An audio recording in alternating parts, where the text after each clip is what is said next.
So I wanted to do something for Metroid Dread, but I didn't really want to get in the way of Wayne's marathon, and I also really desperately wanted to talk with him about the game itself, because there's not really much more I could say about the game that he hasn't said, or a lot of other people who've reviewed the game have said at this point. I figured we would get into our thoughts about the game overall, but I'm really curious about getting into the endings. Sirius, I swear to God, you and that keyboard. Sirius, I'm working on something, and when it's done, can you throw it up on the stream display? Well, when we're not interrupting Nick's actual content. No, but it's Metroid related. Yeah. Oh, we'll God. remember that this is for strictly an audio presentation, and also for a platform in which we do need to watch our potty mouths a little bit. Wait, are you recording this? Yes. Yes, Yeah, this it's a is I spoiler told cast. you this was a Jesus spoiler cast.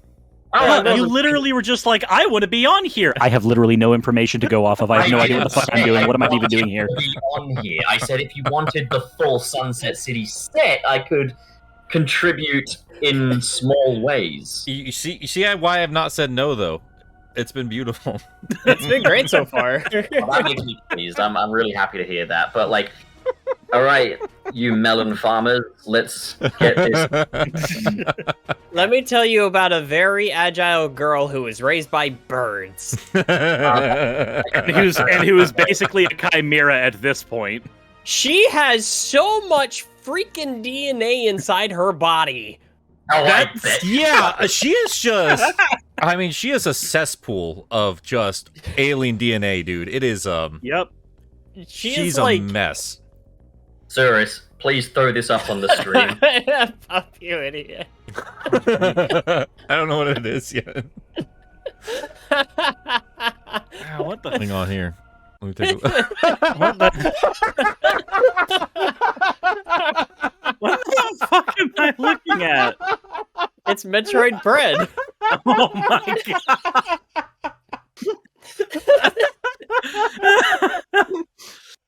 god. Any objections, pup?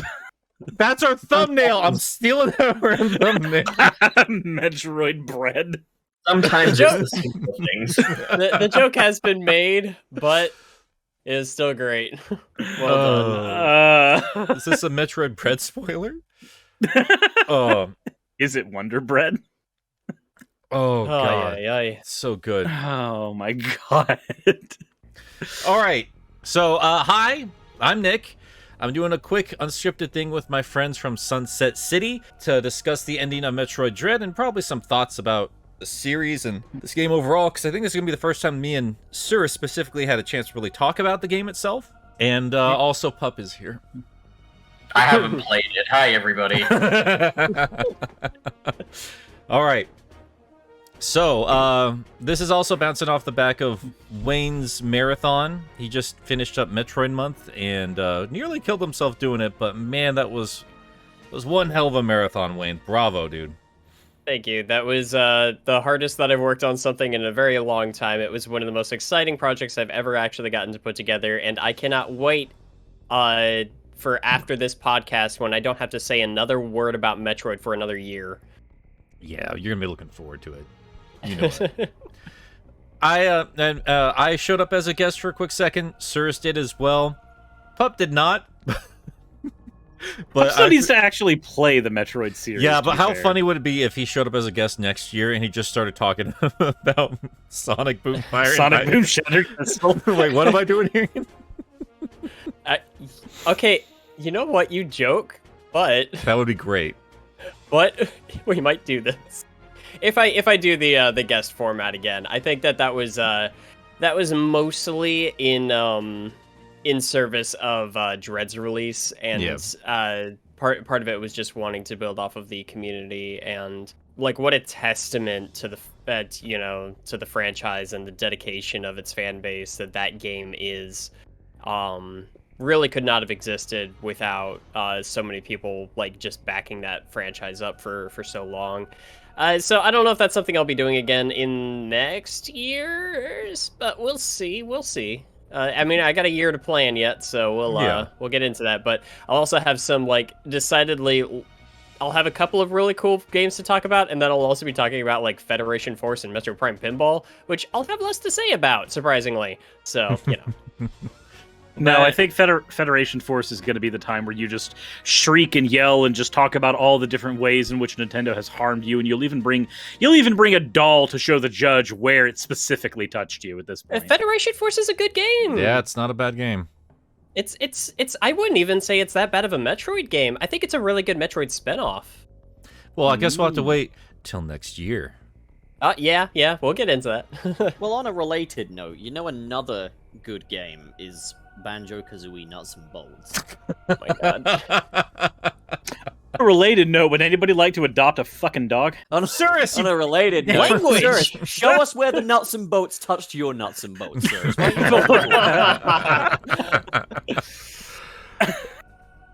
Well. So you wanted to start off the conversation specifically about the I don't think Circe has got a proper introduction yet, and we're on his channel right now too. We are indeed. But yeah, if you guys aren't familiar with Sunset City, you really should be. That is the weekly Sonic podcast we put out, the four of us here.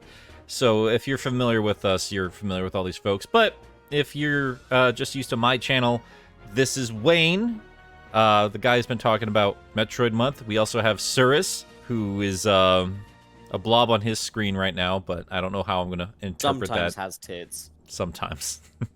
I just Today swap is to a just a not tit. blob. Channel Pup. We've yelled at each other a couple times on our channels. You have to know who he is at this point.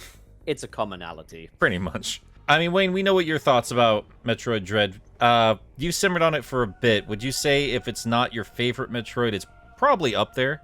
I feel like it's something I definitely want to come back to and say like another year to kind of gauge like what my thoughts are on it. Right now, God, it is neck and neck with Super Metroid. Dread is a very different kind of Metroid experience. Yeah.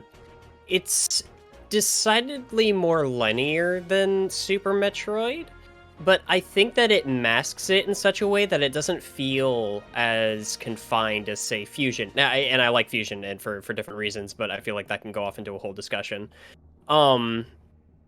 Dread does kind of, it bottlenecks you into certain ideas and areas and stuff like that. Progression is only so open for the beginning half of that game. It opens up a lot more towards the second, but I never felt like I was being railroaded. And in fact, it's like, already seeing the way people are sequence breaking, and not only how people are breaking the rules of the game, but how the game is rewarding players for doing it actively. And I find that fascinating, and it speaks so much to the just to the spirit of the Metroid franchise.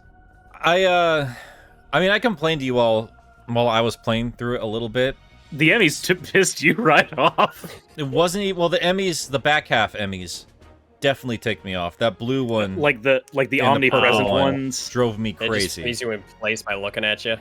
And they just and their AI just would not stop. It was just, I know you're in the room. Go check another room, for God's sakes. So yeah. So I'm gonna be honest. I didn't like the Emmys killed me a lot. Like I think there's at least 100 deaths on my game playthrough that are attributed to the Emmys, because like once they catch you, it's random chance if you survive, because the window for parrying is random. But what I will say, yeah, when they do their attack, there's a variable that determines when it actually happens. It's not always at the same time. Oh, dude, on my most recent playthrough, like after recording footage for the review, I parried them consistently every single time I got captured. I did not. Well, that is lucky for you. You also couldn't figure out how to use the fucking lock-on missiles, so, you know. Serious? Listen, I just... Sorry. Language. Is that the thing we disagreed on the That's the review? thing we disagree on, because okay, hold on. To be fair, I did mention in the video that I was sure other people found a way to make it work, but for me, it's just too dang slow. And it's agree, actually yeah. so much faster to just spam your power beam, and from what I find, that's actually a much quicker way to take enemies out, especially Ravenbeak. So I'll get into the specifics here in a second. But what I was gonna say about the Emmys is that I don't have much problem with them conceptually, and even like how they're executed, because to me, it's just Mr. X from the Resident Evil 2 remake again. That's all it is. It's just this mechanic that I must deal with, and if it catches me, I'm as good as dead, and there are a handful of guaranteed safe zones that I have to keep in mind. But outside of that, it's just that again for me. And I love Mr. X. He's like my favorite part of the Resident Evil 2 remake, so I'm perfectly okay with the Emmys being implemented as they are. For me, it was just that it felt like more of what I wanted the SAX to be in Fusion. Yeah, and I agree love the with that. SAX, Yeah.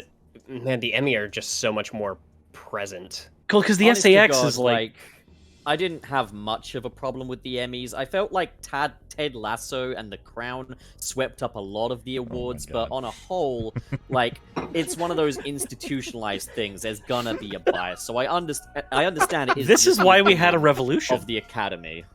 I This is- couldn't agree with you more, pup. Oh God. But what I was gonna say about the lock-on missiles.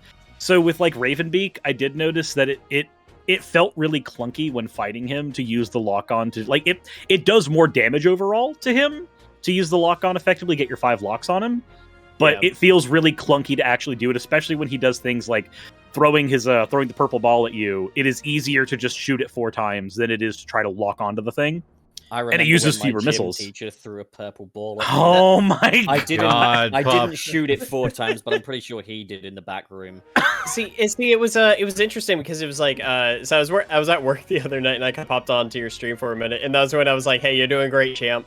I was watching you fight the crab parasite, and I'm watching you do this and I'm just thinking the entire time, man, you can just do this a third the amount of time if you just drop the lock-on missiles and you just use your arm cannon. understandable. And It's great if. what I found, at least with Ravenbeak, was that that fight got easier when I stopped using the using the lock-on missiles. But where we have our disagreement though, those the Chozo androids, the ones that killed Quiet Robe. Oh yeah, I fucking hate those things. So with the lock-on missile, when you get 3 locks, it takes 2 cycles of 3 locks to kill them. Really? It is insane how fast they drop if you actually just use the lock-on for them. That's like, it feels like that is the enemy that lock-on missile is designed for. It trivializes them to an insane degree. I do think that That's interesting. somebody in my comments section did mention that, so I'm gonna have to try because I'm running through it on hard mode now because like as tired as I am of just like I'm so glad that review is done. I can't get enough of that game and I just want to keep playing it. No, But you can just enjoy a video game again. It's fine. I know, it's so great. I love that game so much.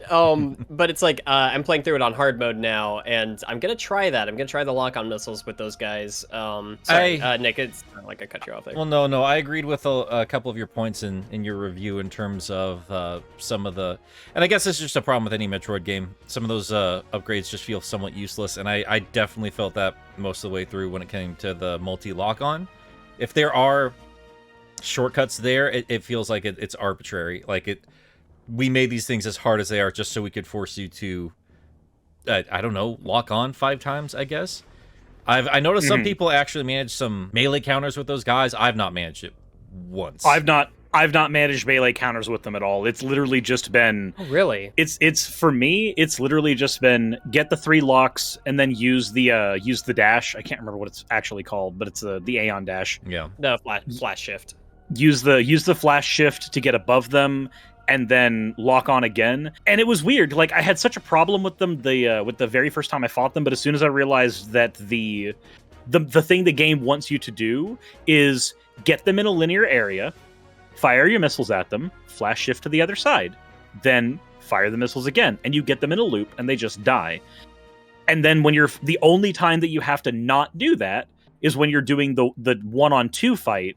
But for that fight, it's literally get a lock, and your lock holds. Like, if you're running away from one of them, the lock still holds. So you literally just get a lock on it, do a loop around, get a lock on it again, do a loop around, get your 3rd lock, and then as soon as you're, like, in a position where you know the missiles will hit it, just let go, missiles hit, and you just do that 4 times, that whole fight's gone. It's probably going to be longer in hard mode, but... That makes sense, though. Like, that actually justifies the lock-on a little bit better when you have to maneuver around while you're doing it. It may not take that much longer in hard mode. So far, from what I've been able to tell, it doesn't really change how much punishment the enemies can take. However, it does amplify how much they can dish out onto you. Mm-hmm. That makes sense. It is interesting because like I had the opposite experience. I didn't really think to try to use the lock-on missiles with those guys. I noticed that in your footage. I was actually yelling yeah. at your footage. But I was like, but I did manage to parry them like a number of times. The only thing that caught me was it's just that one charging attack that they have. They get that red flash, and its window of attack is so obnoxious. It like travels halfway across the screen. And it's so hard to avoid, but it also reaches upward. So if you're trying to flash like when the plasma goes over. Yeah. So it's like that one attack is just like, oh, sucks that it's cycling into this attack. Looks like you're gonna get hit. Especially sucks when they use that attack 5 times in a row. So it's like if your flash shift works out, great. If it doesn't, you're taking damage. I think that's so interesting. Because we started this conversation with the Emmys. Like, that wasn't my key point of frustration with that game. It was with a couple of boss fights. That's where it was, and it was just like a gauntlet of insanely challenging boss fights, and then the Emmys in between them. Like, and I was just so drained, especially with that electric bug. And that thing, I hated every second of that. I hated that thing. Like that, I died more times on boss fights to that thing than anything else in that game. Like, Wayne had no problem with it, and then like he was more concerned about like the 2 Guardian robots. I beat them my first or second time. I forgot what it was. We were you beat it like because you were messaging me in real time while you were going through that because you were stuck on the electric bug for a while, and I was just like, oh man, I'm sorry. I don't know how to help you without sounding patronizing. So it's like I guess I should probably just leave you to it. And then you got to the robot guardians, and then it was just like 5 minutes later, you're like, oh, those guys were no problem. And I was just like, oh, what the like, come on. What's funny about the bugs though is that if you sequence break and you get the because this was what people were talking about in my chat too. They were just like, hey, there's an offensive upgrade that you can get that trivializes this boss if you sequence break. And I'm like, I don't want to sequence break my first time through. Yeah, I want to. There is one thing that helps trivialize that boss without sequence breaking as well, and that's actually using the speed booster going right into that boss room. Because you can hold you can hold the shine part. You can hold the shine spark. Yeah, and you can rocket right into him and take half his health away before the fight even starts.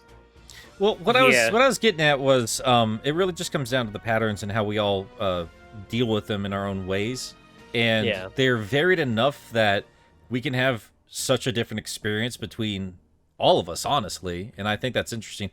Obviously, there's going to be a little bit more consistency with some of our frustrations. There's, like, really challenging spots there, but, yeah, the electric bug was my toughest boss fight.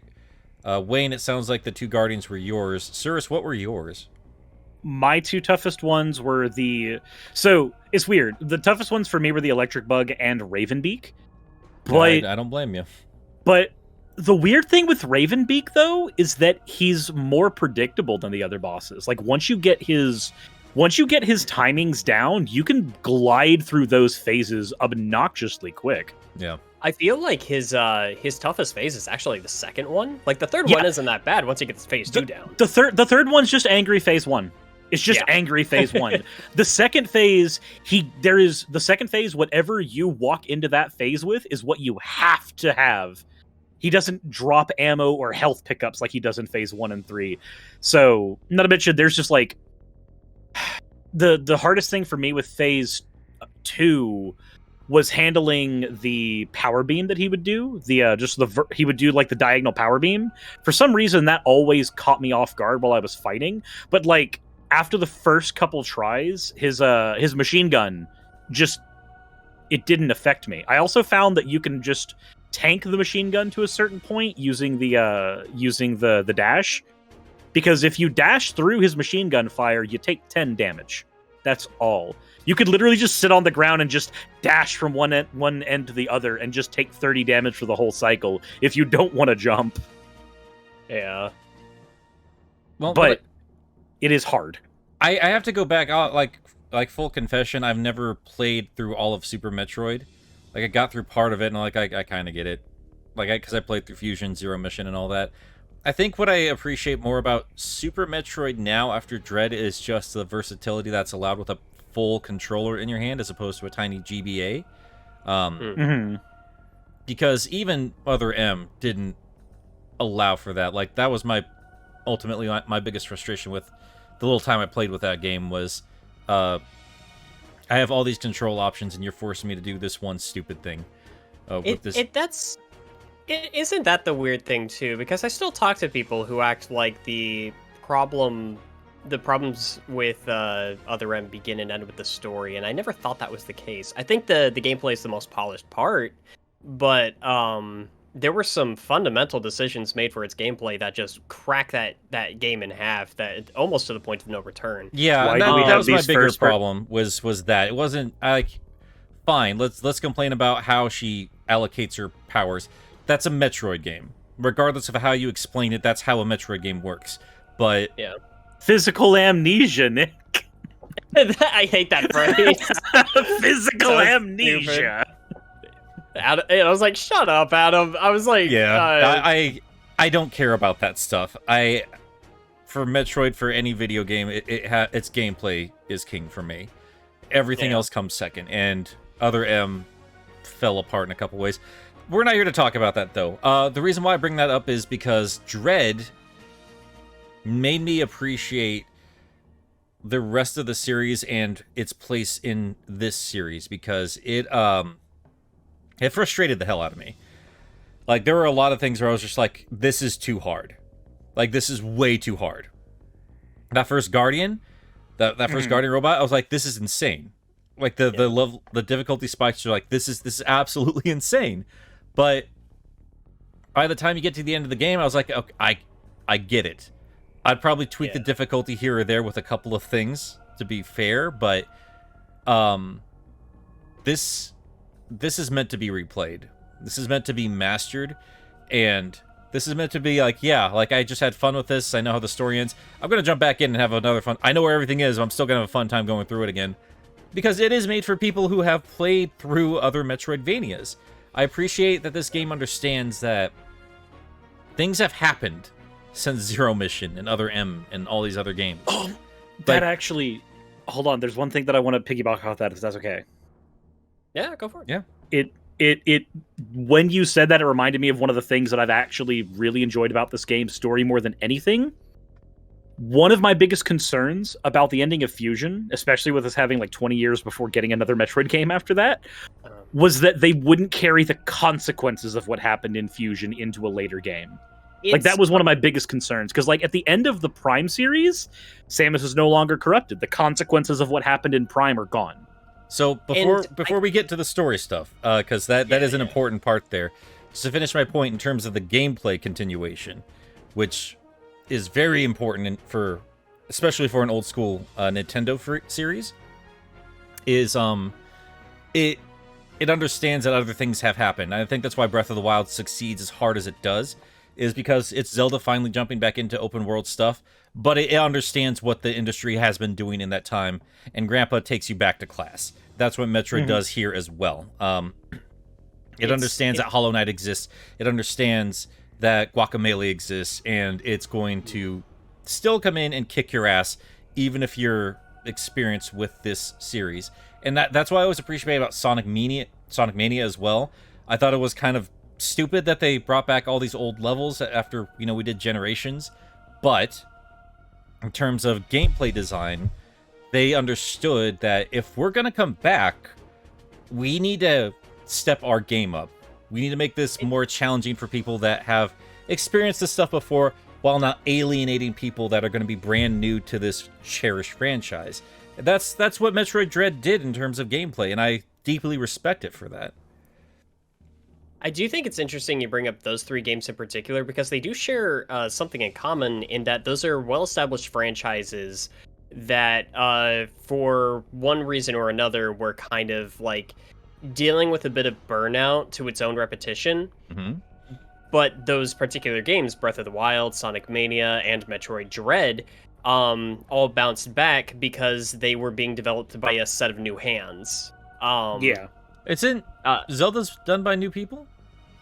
Yeah, actually, that was one of the things I was most fascinated to find out about. There was I think the lead director was still Eiji Aonuma, but he had there was an interview with him where he was talking about we needed to go in a different direction, and I believe that they were talking about like Skyward Sword was kind of a wake up call for them.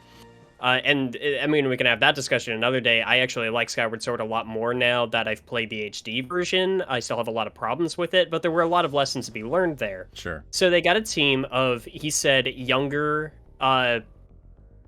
staff members who hadn't worked on a Zelda game before, and they all came to Eiji Aonuma with questions, and they were saying, hey, these little staples of the franchise, this, why haven't these changed? Why do these things always have to stay the same? And when he just would sit there and say, I don't know, they changed them.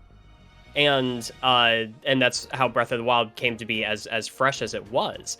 And I believe that Metroid did some of that too, where it took a lot of the stuff that works so well in the franchise, between little things like the power grip so you can grab onto ledges and stuff like that from Zero Mission Infusion, to bigger things, which like, we can talk about like their longevity in terms of utility and everything like that, but the little innovations of stuff like the active camo and the storm missile and stuff like that, the flash shift is one of my favorite new inclusions. They found ways to bring new things to the table. They added a little spice to the Metroid formula, and even in the plot, it's not just a cut and dry like nostalgia fest. Like Metroid Dread feels like a new game, and I love that.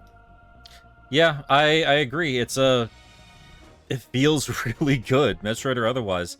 The control setup is a lot of fun.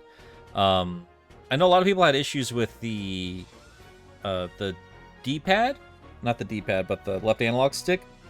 I really didn't, though. Like, what issues have they had? Because I haven't had my issues. They just want to play. They want to play a 2D side-scrolling Metroid game with a D-pad. That's their problem.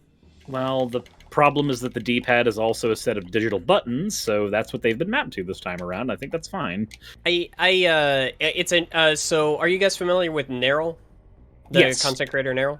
He did a video about Metroid Dread. I highly recommend him, Nick. If you haven't seen Neryl's content. Oh no, I have. Yeah, I love Neryl. Yeah, I don't know why his name. Maybe because he doesn't have a goofy ass cartoon character like the rest of us.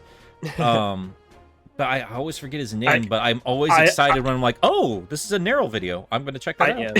I always remember him for that thumbnail on his Majora's Mask video that, like...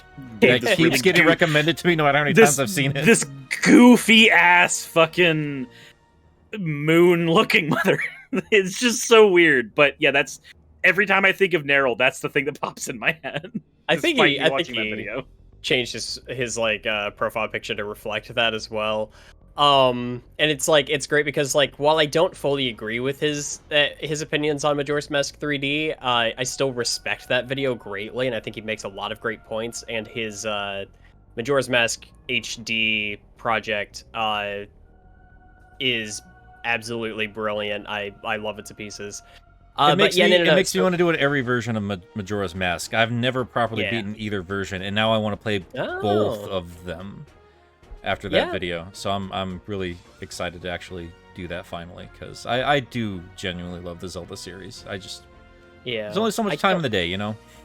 I hear you. Yeah. I can't wait to, like, because I've got that N64 controller for the Switch, which it is Bluetooth. I should be able to hook it up to my computer. I would love to be able to use that on an emulator, but we'll see. Just get a USB connected one, man. Like, it's not hard. No, I've got an authentic N64 controller that I can hook up through an adapter into my PC. I've done it. It's just that it's like I like it's hard to explain. I like the weight of the Switch controller. I get that. No, weight's important for controllers. Yeah, I get that. I've been really enjoying these Hyperkin ones that they're basically the same shell, but they did the GameCube thumbstick for the thumbstick. Because I heard that the Switch one is just the old one done again, which I mean it's authentic, but I mean that thing busted like so quickly. It is the old one, but I'm so used to that by now. That's me just being nostalgic. I understand that, but I'm so comfortable with just the way the old N64 controller works. Yeah. That I just like sticking with that. I do apologize. I got way off topic here. My point was he did a video about Dread, and he actually did address that with the analog stick, and he said he actually did try mapping it to a D-pad, and it doesn't work the same way. Especially with where the aiming, it's not going to work. That was I the went back to linchpin. Zero Mission, and I was surprised with how stiff that game felt after I played through Dread. It just feels so smooth, and I think for a game on a 2D plane, a lot of people don't really do a lot to take advantage of a left analog stick, which is just the standard now for any game console. And I think Metroid Dread did about as good of a job as you could expect on this type of game. So overall, I just feel like this is a proper evolution, and I appreciate about that. It does kind of remind me like what we were talking about on Sunset City just like a couple weeks ago, like what Pup was talking about in terms of bringing in fresh blood for ideas and stuff. I mean, related to Sonic, and maybe that's the solution that they did with Zelda Breath of the Wild, which is it's both generations at once, just kind of coming together and learning from each other and being willing to learn from each other. It's like, why is this conventional thing conventional? Oh, we've always done it that way. Okay, cool. Well, why don't we throw it on its head? Because like one of the things I appreciated about this a lot is like the way I expected to get my items was that is not what happened at all. How cool is it that they kept the morph ball from you for like 2 hours? Oh, yeah. dude. Yeah. It made me have to think about the slide a lot, and it made me want to go back and revisit areas way too much, because like when no matter where you go, no matter what you do, the game is always teasing you, especially with the fact that when you go up to one of those areas, Samus will physically hold the top and peek in, if you've noticed. I know, it's great. It's like, it's literally just going, I bet you want to go in there, don't you? I do find it a little funny just because it's a cute little attention to detail that she like rests her hand on that rock face. It's really funny that I appreciate that, but at the same time, consistently her foot is clipping through the rock face too. So it's like, you're halfway there. But you're so close. Yeah. And I also really like the fact that even though the game is 2D, like the entirety of the game is obviously played in 2D, the only thing that's even like remotely close to not being in it is when you're aiming at the Emmys with the Omega Beam. But if you look in the environments go really deep in. Even when you're in the mechanical environments, you can actually see like the staircases and workstations and everything that people would be walking in. It reminds me of the backgrounds you get in a lot of like old 2D fighting games, where like you just kind of want to walk around and explore that area, but you know you can't. I'm excited for the boundary break on Metroid Dread, I'll tell you that much. I think they're working on it already, if it hasn't already come out. I don't know. Good channel. Shez's, how do you pronounce his channel name? Does good stuff. It's a good question. But I mean, why don't we hop back into the story element? Because you, like you were saying earlier, Cirrus, you were really happy to see that they expanded upon ideas brought in by Fusion, and I agree. I mean, even though I say gameplay, comes first for me, let's not pretend that story doesn't matter, because there were elements of Fusion we've been dying to find out about for quite a long time. Yeah. So I know that where the story is concerned, one of the things that I was always really trepidatious about where Fusion was we have this new suit that Samus has in Fusion because they had to literally surgically remove plates off of her. Mm-hmm. And we've never been able to see the full implications of like what that has actually meant for how Samus lives. And granted, the game doesn't give us, from what I've been able to tell, it doesn't give us a zero suit version of Samus in it. So like only in the death animation. Only death animation, yeah. Yeah. So like it's hard to see like how this is affecting her everyday life, which is what I wanted to see. Because I mean, the only games we've really gotten something like that are like Prime 3 and Other M, where we get those glimpses at like, this is how Samus operates without the suit on. Yeah. I want to believe that like Samus and Rundus were drinking buddies. I'd imagine so. But one thing that I do like is that there's a lot of things that are carryovers from Fusion. Like, you don't have an ice beam anymore. You have ice missiles, because these things have to be contained. Because she's part Metroid. She literally cannot fire a bunch of ice in plasma form out of her cannon without killing herself. Because I think that's one of the coolest things that I don't know if it was Fusion specifically that brought this idea forward, but this concept that her armor is to at least some large enough degree, it is biological and it's like part of her physiology. Yeah, it's a biomechanical thing. That's how the Chozo did their shit. They kind of explained that a little bit in the manga, I thought. I'm sorry, can I geek out about that? Because, like, oh my god, as a manga fan for Metroid, I was so happy with this game.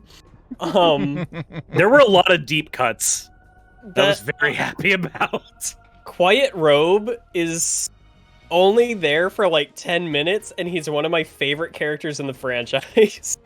Well, I mean, how many characters do you really have to go on? Rundus! Admiral Dane, Rundus, Gandrada, Gore, So everyone from Prime 3, basically. Shh. Yeah. Dark Samus. I'm going to say this. I'm going to be a little bit of a negative Nancy. I hated this in terms of storytelling like I did with Zelda Breath of the Wild, where they just dump everything all in one go. It did feel... is a little rushed. Oh, no, sorry. No, I feel there because even somebody that loves that scene, that was way too much information all at once, and it's the only expository scene they have up until the ending of the game. It felt very much like its purpose is to get you up to speed because they know that a lot of people haven't played Fusion, especially not in the last 20 years. They might have easily forgotten about it. That feels like the whole purpose of that scene. Well, that's the opening, but that I gotta say though, like they brought it home with that speaking line, dude. That was powerful. When we got Samus's one spoken line in the whole game. Yeah, I mean it's a very Last Samurai kind of situation when you think about it, but still, it was really cool.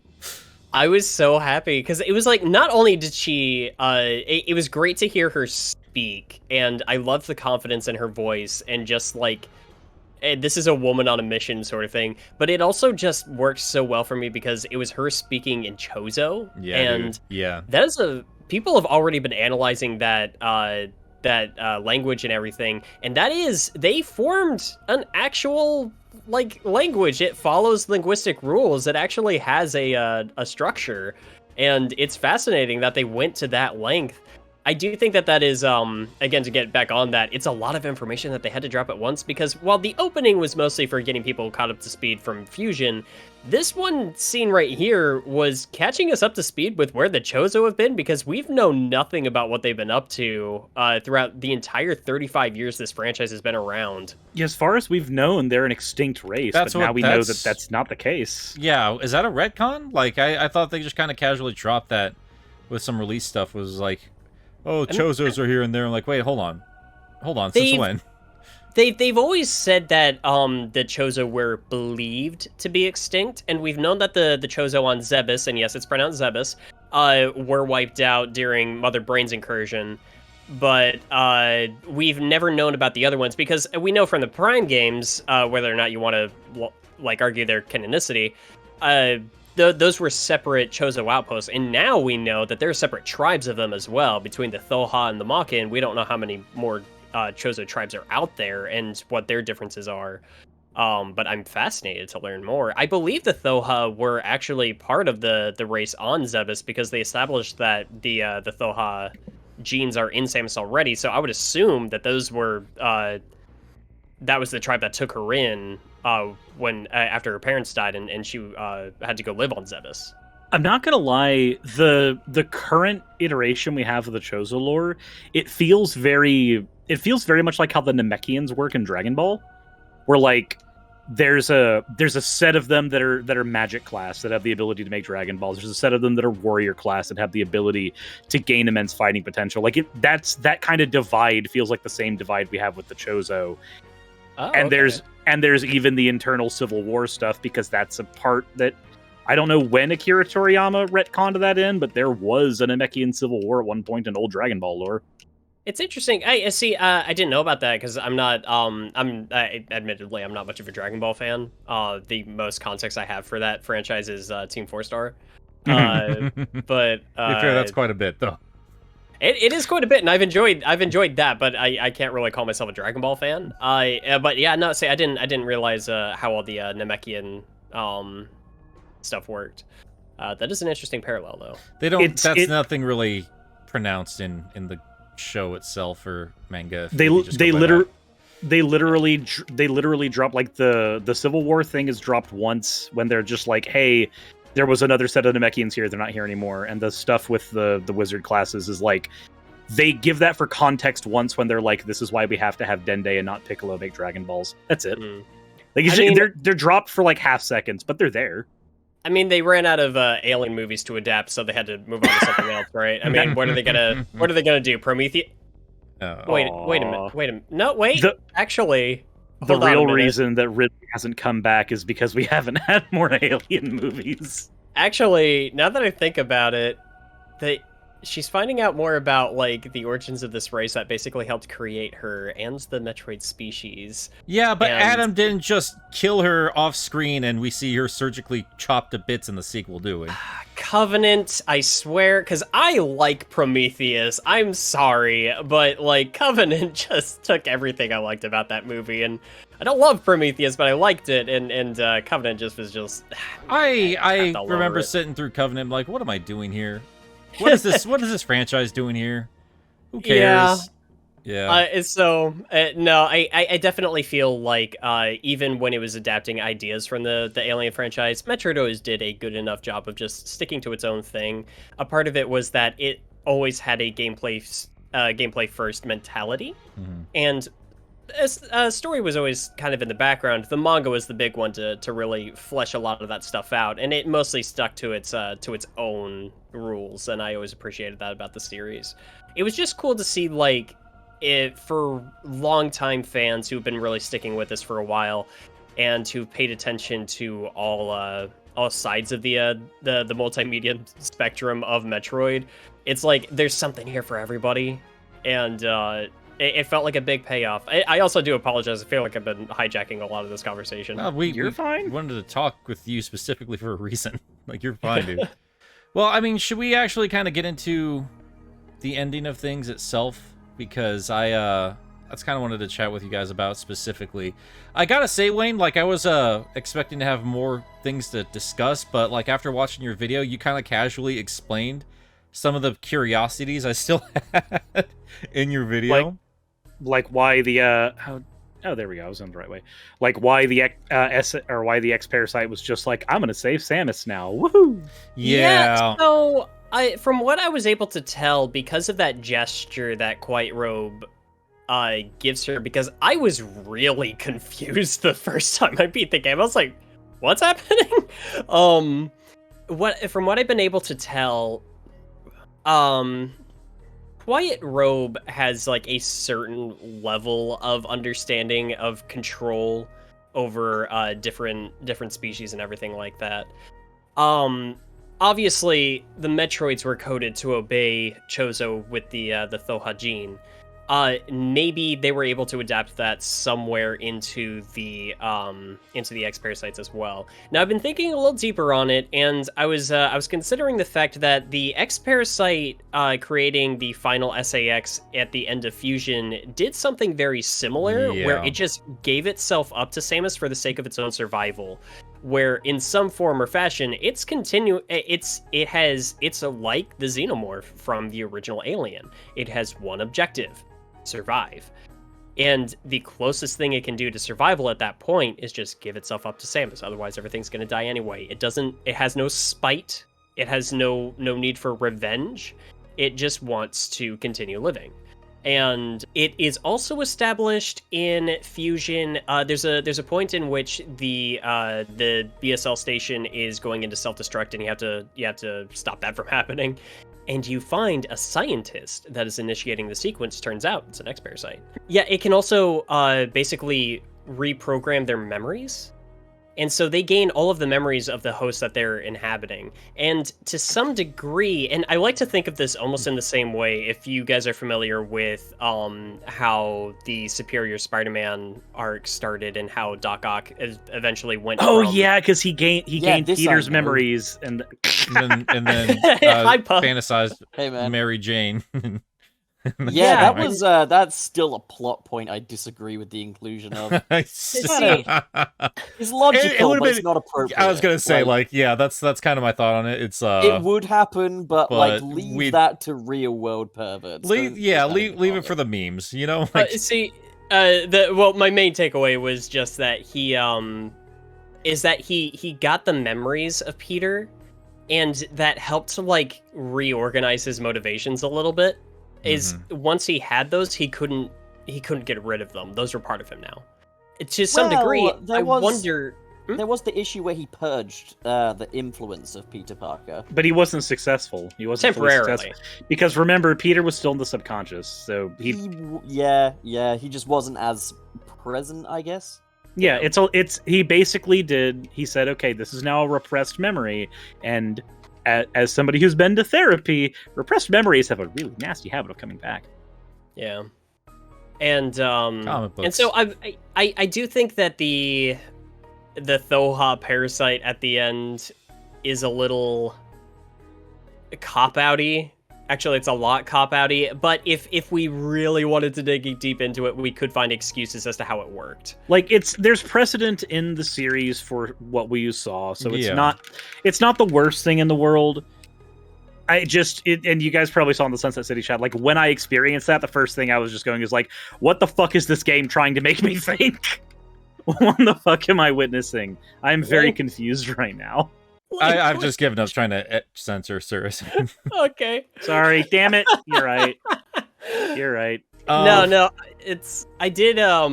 I gotta be honest, and I don't know if this is just me being, I was talking with a friend earlier today, and I said, as much as the Metroid month did absolutely just destroy my body over the past month, I think Nice. Metroid has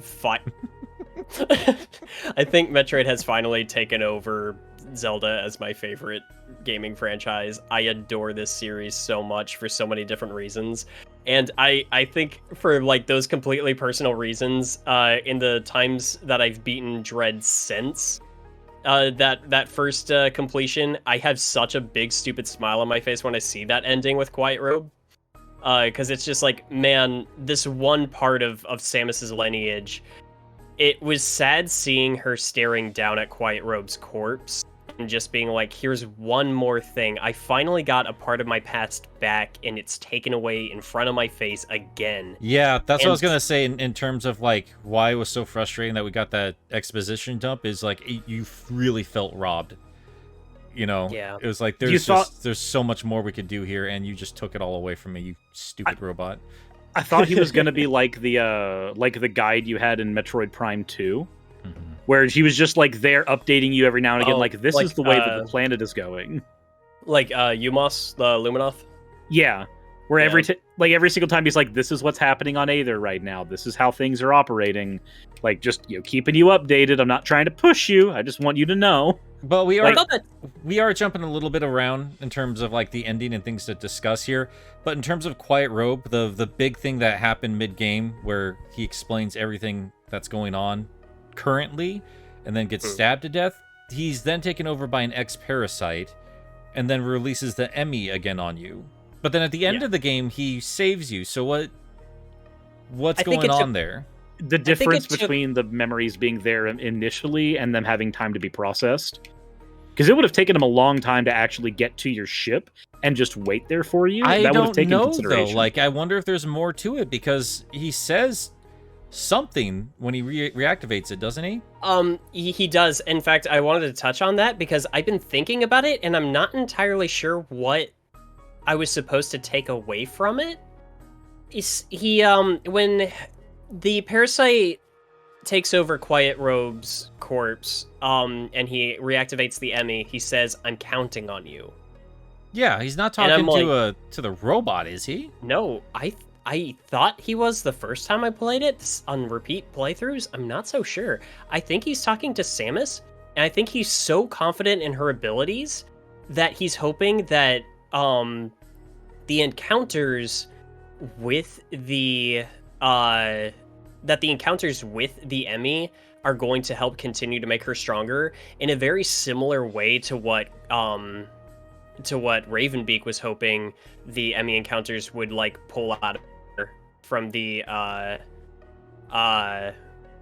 his encounter with her. He wanted to help he wanted to help her gain those powers and to help grow stronger and everything, and this was the only way he could think to do it. Was to reactivate the Emmy. I'm reaching there, I really am, but it's the only explanation I can think of. Hang on. Let's look at Cirrus's stream right now, because I noticed it and I'm screaming. I'm screaming in my brain. I wonder if this is something we should discuss as well. Oh, Adam? I didn't want to get too deep into that because because after watching more of that particular commentator's words on it and then hearing It's David Jaffe, he's fine. I don't know. I don't feel any pity for him. I just, once he started saying, hey, if you like this design and you think it's good, you're a freaking idiot, I'm just like, all right, yeah, no, I don't need to be civil with you. I don't care what you've worked on. I don't even think it's video game opinions. Who gives a shit? It's fine. We could still, sit down with the dude and think he's a decent human being if we disagree about a video game. But I did want to bring up his point, because I did want to kind of dig into it a little bit further. Shoot up, sirs. I just did. Okay, so this right here, are you familiar with this big to do with the franchise? Or Dread specifically? He was one of the people who helped develop God of War, wasn't he? He helped develop the original Twisted Metal games, Twisted Metal 1 and 2, and the original God of War. Yeah, that's his big claim to fame. A very, very prominent name in the industry. Very loudmouth, sailor mouth dude. I enjoy the hell out of him. I guess people really only discovered of his existence because he had the audacity to complain about Metroid Dread, because he got stuck. Everyone gets stuck at some point in a Metroid game. And his point was where you were just were, where he didn't know to shoot just straight up and to that little spot right there, and he thought he just thought it was bullshit, and it just caused a whole big to do one way or the other. And I don't completely disagree with him. I think what it was just the blanket statement coming from somebody who worked in the industry, especially somebody who is rather seasoned. It's like when we get a game developer, I think especially for Metroid fans, who this release was just everything to us. And so when we get a seasoned professional in the industry who is a game designer saying, oh, this game design is bullcrap, and at the same time we're just like, but this is just Metroid 101. Shoot everything. It's frustrating. Yeah, did he legitimately word it as, like, if you like this design, you're an idiot? He did say that, yeah. I mean, like, you have to remember, though, like, this guy, like... It probably is a joke that you're not supposed to take too seriously. Well, no, he's genuinely frustrated. Like, this was... We're gonna take the words that he said and not pretend we're in his head. Well, yeah, I mean, to give him, like, a fair... to be fair to both sides here, like, he had the entire internet going down his throat about this. And my whole thing, because I'm sorry. I mean, you're kind of asking for it though when you word it like that. Oh, I mean, for sure, but like that happened. That particular line happened after that frustration, which was like, yeah, I'm sorry if this is the way it's always been. Then this is bullshit, and there are some outdated things that we need to get over in terms of gaming. So I get what he is saying there, but I also get the other side of things where it's like, well, no, this simple little thing you need to be aware. Like, there's a bunch of context clues here. Some people are going to miss it. And we're trying to teach you in subtle ways. You're going to have to accept that. Because you have to explore a bit harder than what you're doing. Because for that room, it literally is just like, you go in, the room doesn't tell you anything, but the room does, like, it has a dead end. You know you can't go anywhere.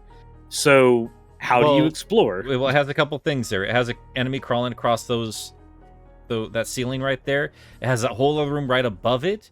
So there are a couple of context clues there. And then in the tutorial, it does tell you, hey, if you're stuck, shoot stuff. I get his frustration. I don't actually think it's like the worst term in terms of being lost in the franchise is concerned. I think And- the most bullshit spot for me was like Metroid Fusion, where there's like this tall wall, couldn't figure out what to do, and you have to like. Oh, is it the bombing the? Yeah, you have to bomb to get a pole. To You know go up.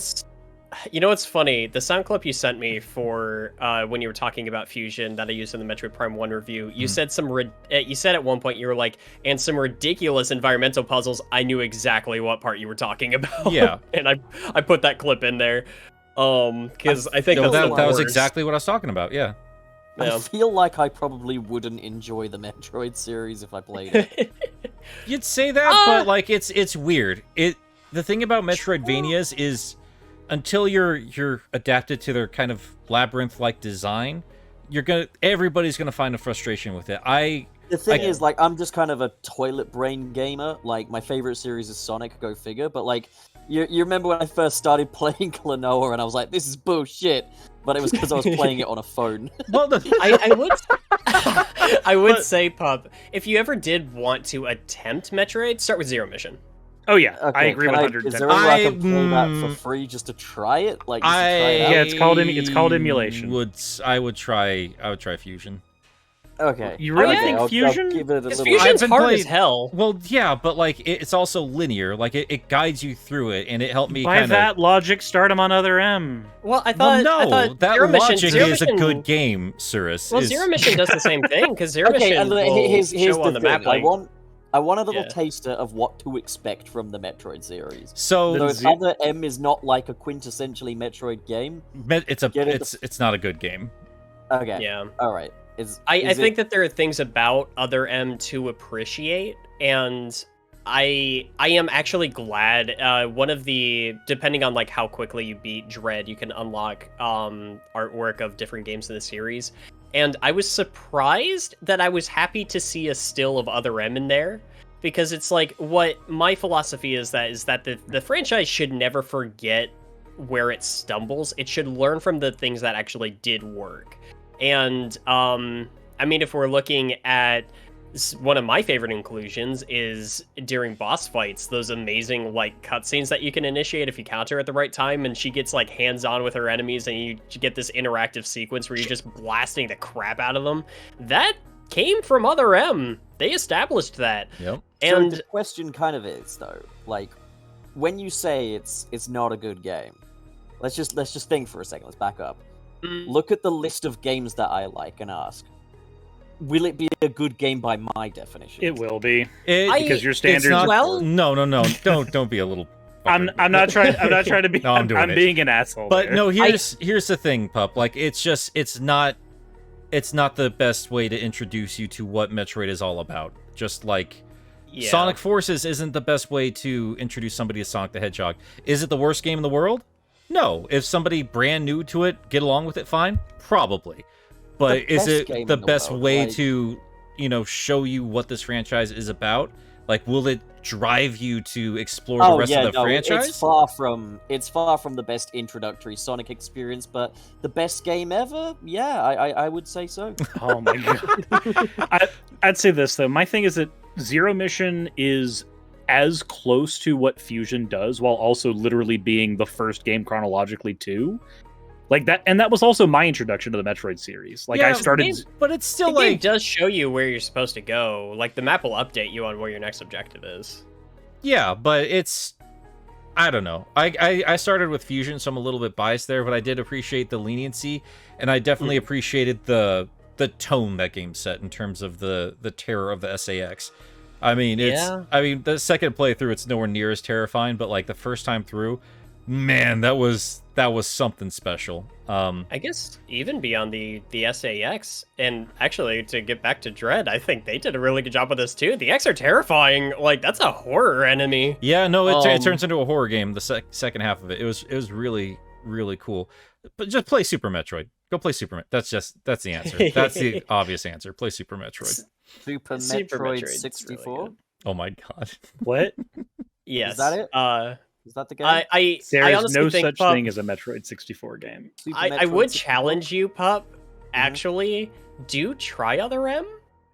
And a lot of people There is disagree so much with me on this. conflicting advice here. Play I think Super I- Metroid. Can everybody agree Super Metroid's one of the greatest games ever made? Oh, it absolutely is. Okay. I don't think it should ever be somebody's I bet first I'm gonna Metroid, though. fucking hate it. No, Let's see, it let's really have a look. shouldn't. Here's what I just want to tell you about these type of games, and this is why I wanted to talk about David Jaffe, because what I saw with his frustrations is something that, whether people want to admit it or not, I think most people have been at in terms of any of these games, which is that initial frustration of, I'm lost. There's a very simple answer here, but until I properly wrap my head around the rules of this game, it's going to be frustrating. It's going to be stupid.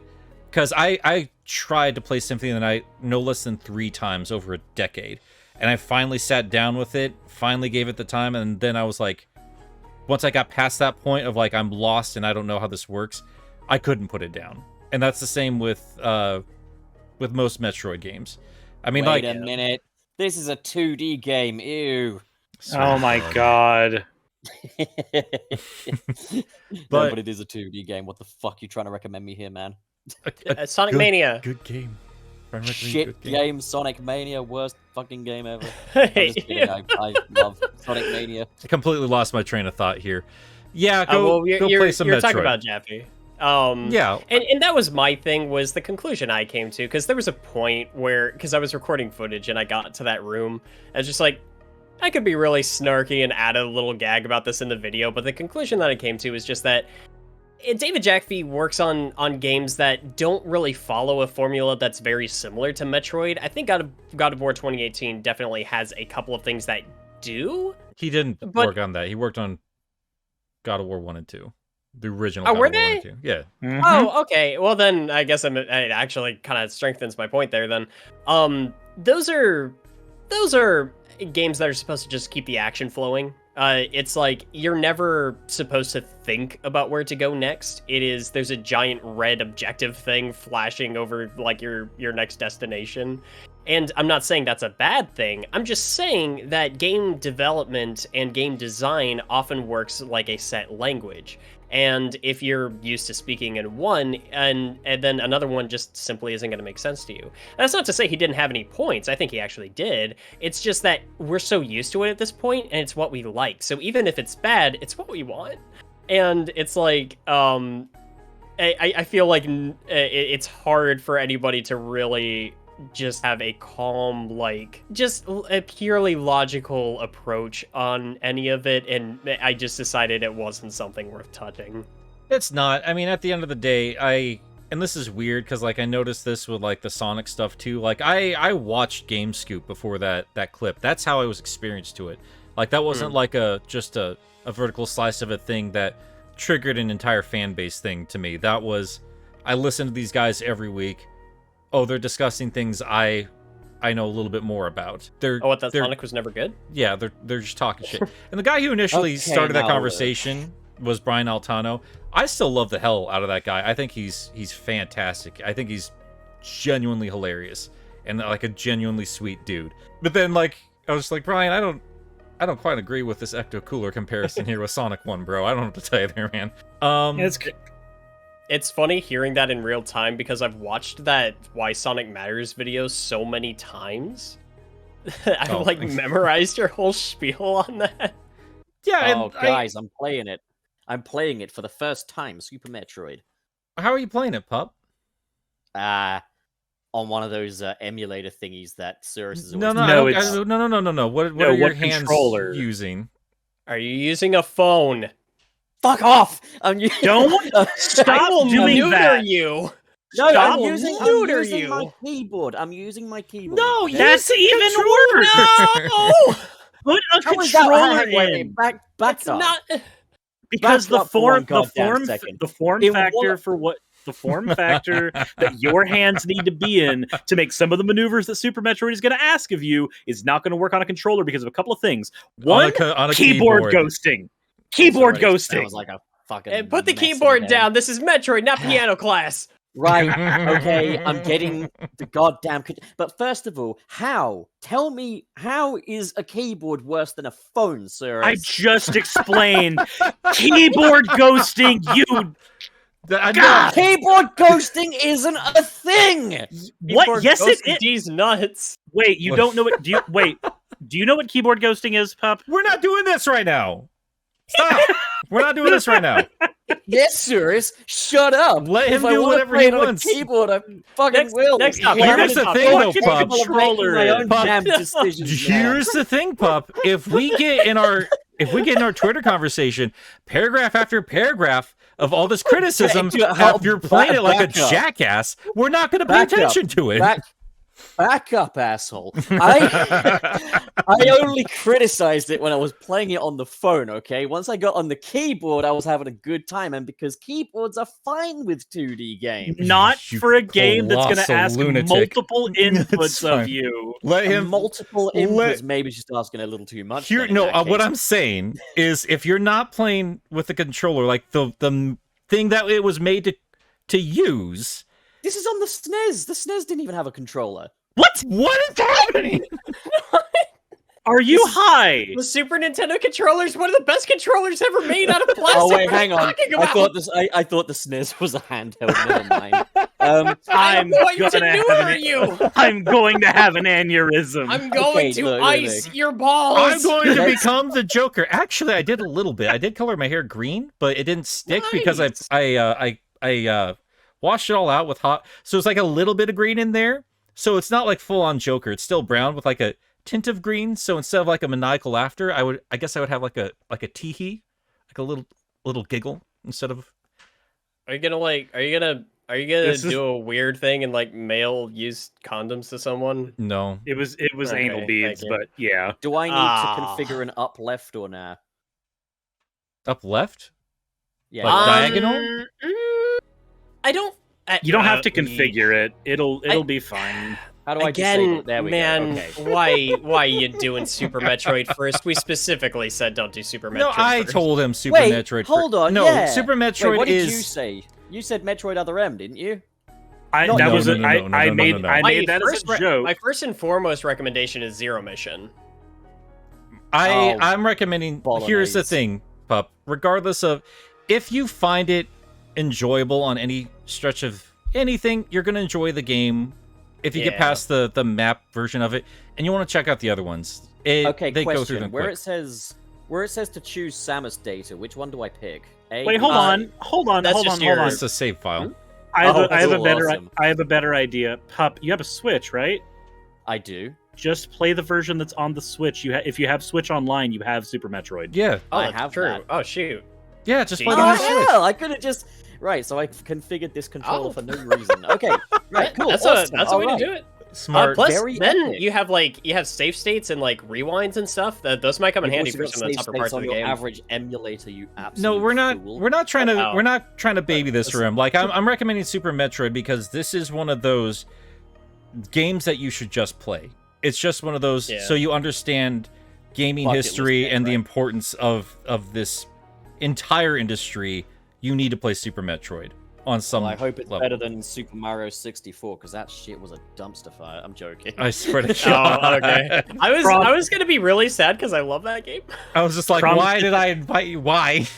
Crumb Cake, I am not about to recommend Metroid on the NES to literally anybody who has a functioning brain in 2021. Yeah, no, I'm sorry. No, I I'm sorry. adore- Those are I interesting in adore- terms of history, but not. Yeah. Yeah. I adore Metroid on the NES, but one of my favorite Zelda games is also Zelda 2. I cannot be trusted on the NES. No, you can't. I grew up like that was my first system. I hated most games on the NES. I'll tell you that much. But Oh, it's anyway, downloading let's get back to Dread because Oh yeah, actually yeah. we have not yet really actually broken down everything that happened in the ending there. And Wayne, what I appreciated about your video is you answered things that I started having questions about, but didn't realize that the answers were right there the entire time. Adam, first of all, I didn't know why he started to talk differently, and then you pinpointed the exact part where it's like, no, as soon as you went planet side, that's been It's been Raven the Raven entire Beak. time. It's Yeah, why whole you know what's game. funny? The game actually gave you all the information you needed to figure that out way early on, without even figuring out the Ravenbeak thing. Well, it's just him being a dick. I knew that part. Well, no. There are only 2 times where the Adam AI says, "Any objections, lady?" The very beginning and the very end. Throughout everything else, he never says the one thing that Adam is known for. Yeah, that's a very good point. Another thing was, the thing that clued me in was, there's a point where Ravenbeak says, like, right in that final cutscene where he's making the big reveal, he says, "You've followed all of my instructions so far, continue to do so, it's that simple." And I'm just like, oh, it's been him the whole game. And so that's when he's saying, like, this is hopeless, accept your helplessness, and stuff like that. I'm just like, replaying that again, I'm just like, oh my god, they were stringing us along the entire time. That's actually kind of cool. Like that tripped me off the first time I saw it, and I saw it did for you too, Cirrus. When I was like, oh, you're kind of a dick, dude. But I was wondering, like, well, where was the switch over then? Because like they give you that imagery of the sphere dropping down, and Metal Bird is right there. But after that, the reveal that Ravenbeak, when he calls himself Samus's father, that was also interesting. So could you expand upon that particular part a little bit, Wayne? So a part of it is really just that, so the biggest reason that you're important to Ravenbeak throughout the entire game is this is a being that, much like Thanos does for Death, he worships power. Or the way Quiet Robe put it, he worships at the altar of power, and it's this one thing that he respects the most in the universe. He sees you, or he saw the Metroids, as the ultimate source of power. Now that's you, and he was basically keeping you as a contingency plan throughout the entire time. From the very beginning that that Old Bird and Grey Voice brought Samus over. Sorry, the Chozo, when the Chozo brought over Samus to planet Zebes after the destruction of the space colony Samus's parents were living on, we knew that she was injected with Chozo DNA. We didn't really know all of the story behind that. And this just gave us the insight that yes, she was given Thoha genes, which were, the good guys, that's like Quiet Robe and everybody like that. But Ravenbeak took it upon himself to also give her Mockin genes that gave her superior agility and physical prowess and everything like that. That's what makes her so strong and powerful. He was playing the long game, and essentially he was like, she's going to be a backup plan at some point when I'm ready to take over the universe. I'm going to try to lure her over to my side, and she's going to be my right-hand weapon. She's going to be very Darth Vader, Yeah, and it's like, she will be my sword, and I will, like, crack this universe in half with her power. I was going to say, there's also another part of it as well. You notice that he's recording everything you're doing throughout the entire game? Yeah, I saw that. So maybe this is the part of me that is a huge Resident Evil fan, and I'm spoiling this for Pup, I know, but the reason you're in the mansion in the first Resident Evil is to gather combat data for the tyrants. You are meant to be sacrificed so that the tyrant program can have combat data so they can sell the tyrants on the black market. Yeah. The way that I interpreted the scenes where you're being observed is he wants to clone Samus, but he also needs her experience. And by getting all of this combat data through here, he actually has that, so now he's got the other component he needs. He needs to witness you doing your thing, gathering your upgrades, doing all of this. He can record that so he can actually input that into his Samus clones. I thought that line was great because I had I remember talking with one of my coworkers. We were looking over footage and everything because I watched those initial trailers and everything for Dread a million times after it was first announced. I gotta tell you, this was the most excited I've been for anything in years. And we noticed in the background of some areas in the game, especially the hotter areas, you can see drones.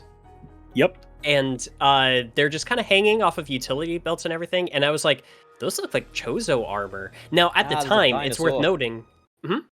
There's a dinosaur I have to fight. He's got a pod with an alien jellyfish in it. Oh, that's Ridley. Well, I've made it this far, which is great. The opening. The tutorial. Yeah, So this was before the reveal that the Chozo were going to be present in the game at all. Like we hadn't gotten the second trailer yet, and I was thinking to myself, are they going to kill off Samus? And is there going to be a Samus clone?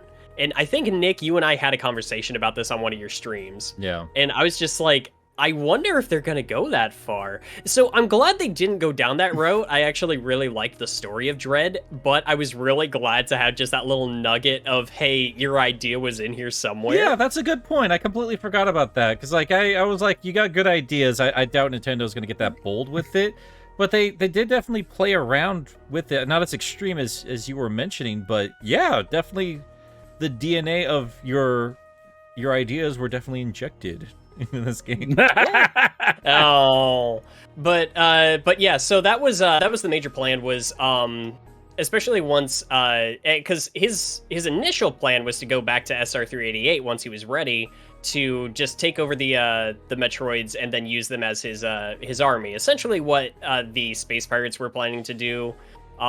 Way back when Mother Brain was leading them and everything like that. And it's what everyone's always tried to do with the Metroids, is just use them as the ultimate bioweapon. Mm-hmm. Well, you're the last Metroid, and the last Metroid is in captivity on planet ZDR, and she's trying to escape. The galaxy is at peace. Isn't that great that you can finally call Samus Metroid? Metroid. I love playing as Metroid from the hit game Metroid Dread.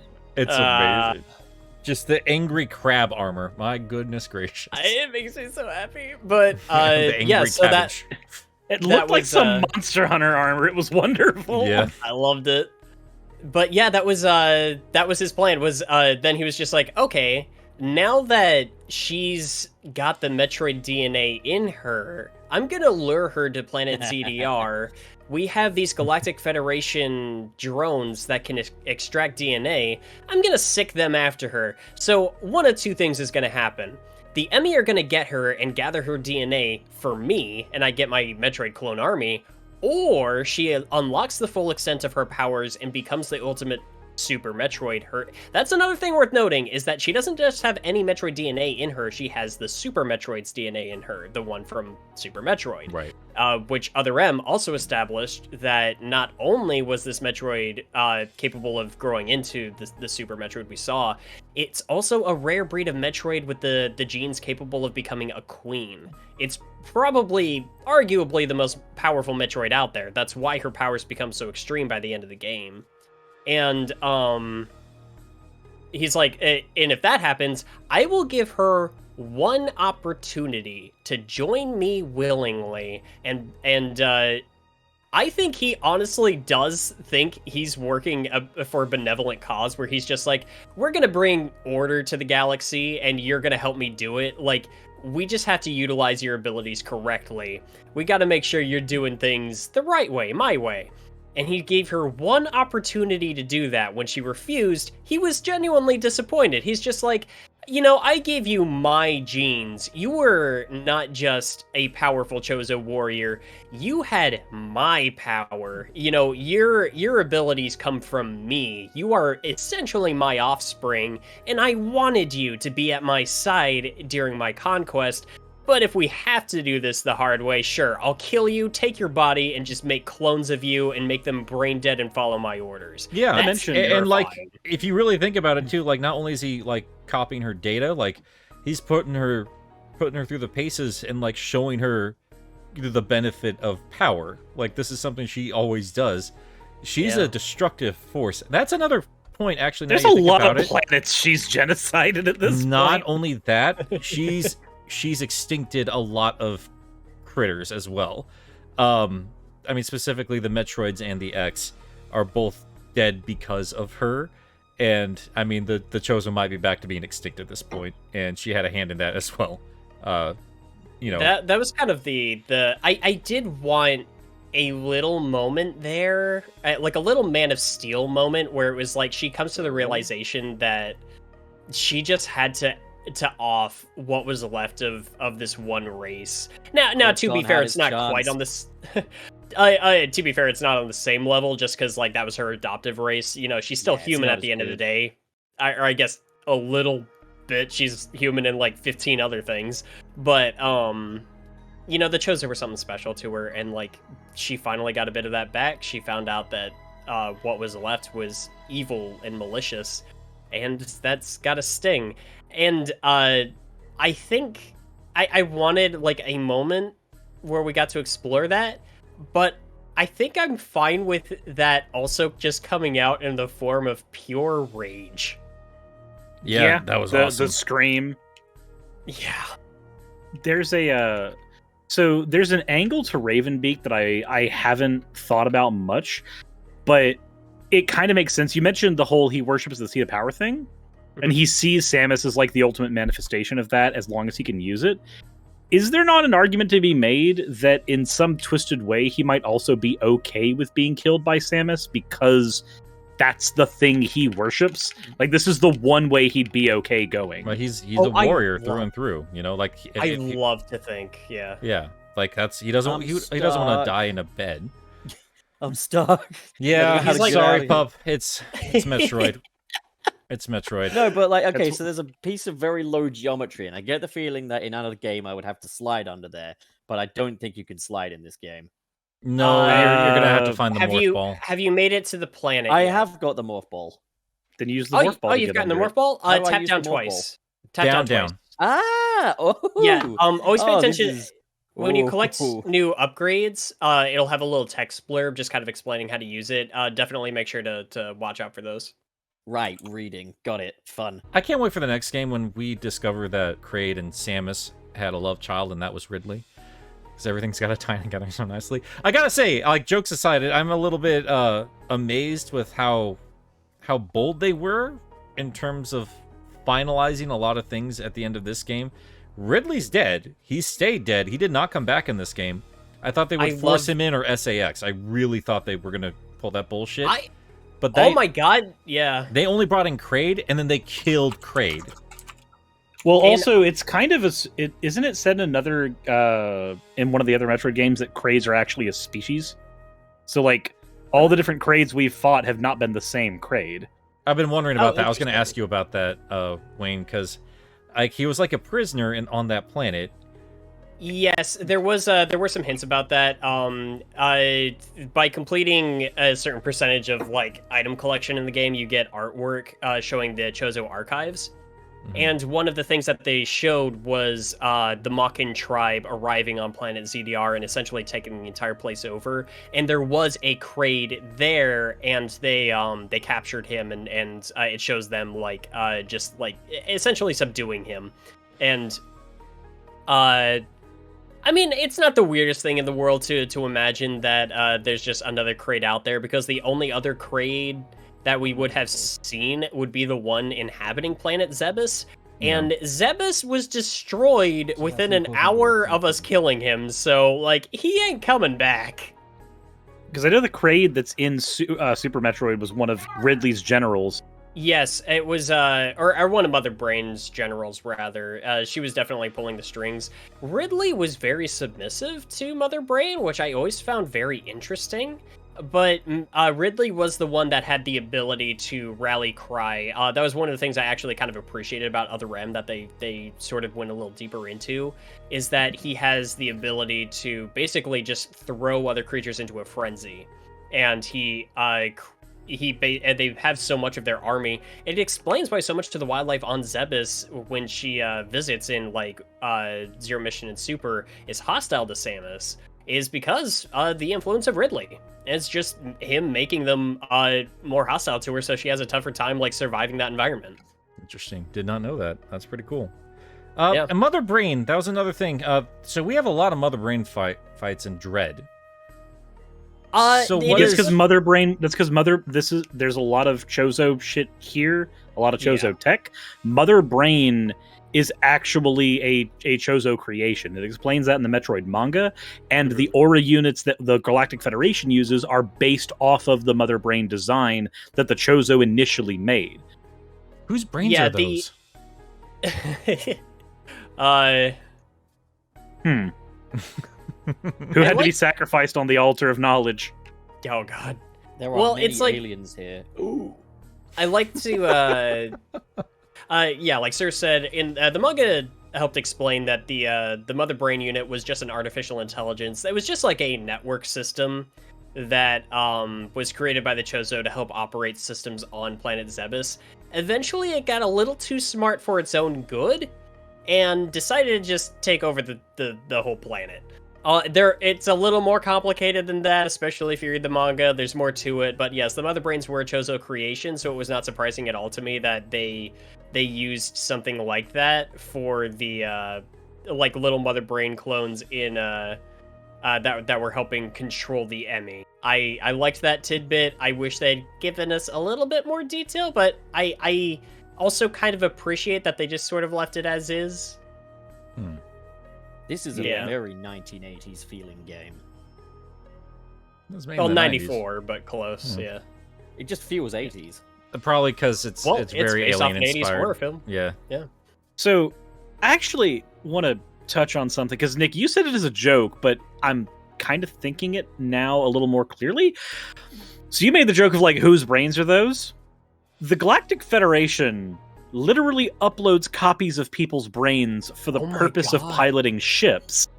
Oh my god, you're right. Oh dear. Which means we know that the technology exists within the Metroid universe for these to have at one point been people. Like, even if they're just copies of them, we know the Federation does that, and we know the Federation makes its own aura units. So, and we know the aura units are based off the Mother Brain design. Yeah, the Aurora units were a terrible idea. Thankfully, they proved to be docile. However, but they were prone to biological infections from Phazon. So, well, Phazon was a big deal. I do want to replay Federation Force sometime, but to my knowledge, the Aurora units as an existing entity begin and end with Metroid Prime 3. Although, now that you mention it, sirs, I never considered this. They could have been a precursor to this idea of just being able to replicate the minds of a living person and being uploaded into a database. And even more terrifying when you consider the fact that I think, as far as we know, Adam was never aware that his mind was being used in that way. It was used against his will, because the Galactic Federation, I think they basically sent him on a suicide mission to the bottle ship back in Other M, because he was a little too good-hearted. Investigatory? Because he was that too. Yeah, because he detested the use of biological weapons. He didn't think that people should be used against their will. He didn't, he had a certain appreciation for the sanctity of life, and the idea of just, like, taking his mind and using it for military purposes is so perverse. But it's like, God, that's brilliant. Know they did that because of fusion. Yeah. And it would make sense that they specifically chose. We know that the Federation has that kind of messed up way of, like, doing things, because remember, the Federation chose the Atom AI for Samus's ship in Fusion. They know he was her commanding officer. They know Samus's origins, and they know she has severe parental issues because of what Ridley did in the manga. Yeah. They did all of that on purpose. God. Wow. Okay, so one thing that I was interested to see with Dread, because they left a part of this somewhat ambiguous. I meant to mention this in my review, but that video got long enough as it was. When I was first reading about Metroid Dread as a hypothetical game that might exist maybe one day, kind of, like 8 years ago, or however long it's been, I remember reading up on, like, or seeing some screenshots of something that I cannot for the life of me find again, and maybe it was completely fake, but I could have sworn it was real, of her, like, it looked a lot like Fusion, and we already know that Dread originally was running off a very similar engine, but on the DS. Oh yeah, because they were originally doing that. Yeah. And it was her, like, hiding in a crawl space away from Galactic Federation troopers, kind of like she does with the SAX.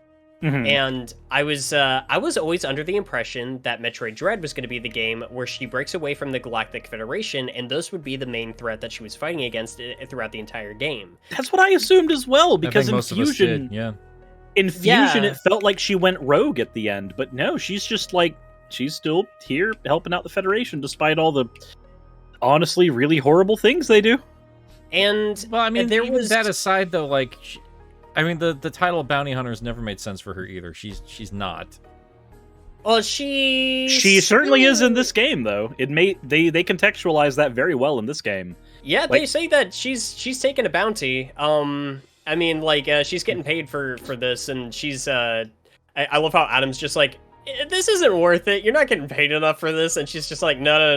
If the X is involved, this is I gotta take care of this. That's but, true. That's a good point.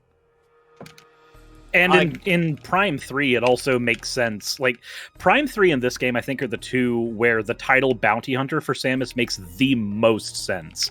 Because it also shows that the Federation doesn't just rely on Samus.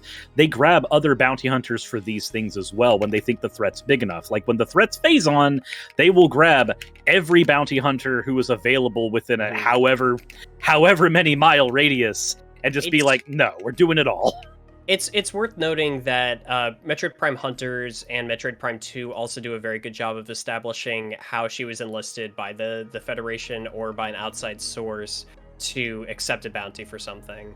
And it's also interesting when you take the context of the manga, where the way I always interpreted it was they literally would not let her take the mission to go save Zebus when it was under attack. So she just left the Galactic Federation. She was just like, okay, if I can't go there under your orders, I'm not under your orders. I'm a solitary bounty hunter. You guys have an open bounty for this. I'm taking it. Pay me or don't pay me. I'm going. And then that's been her role ever since. And the Galactic Federation sees her as useful, so they keep giving her work. Wait a minute. People were surprised when Samus was revealed to be a woman? Oh, yes. Totally a woman in this. Yeah. Oh, no. The In the NES game. Yeah, the first game. In the NES game. Yeah, Super Metroid's the third game. Yeah, you're playing Metroid 3. Yeah. Oh. Another thing worth noting is that she's not usually the Galactic Federation's first choice. They always send somebody else, they die, and then they send Samus. Yep. That's a fair point.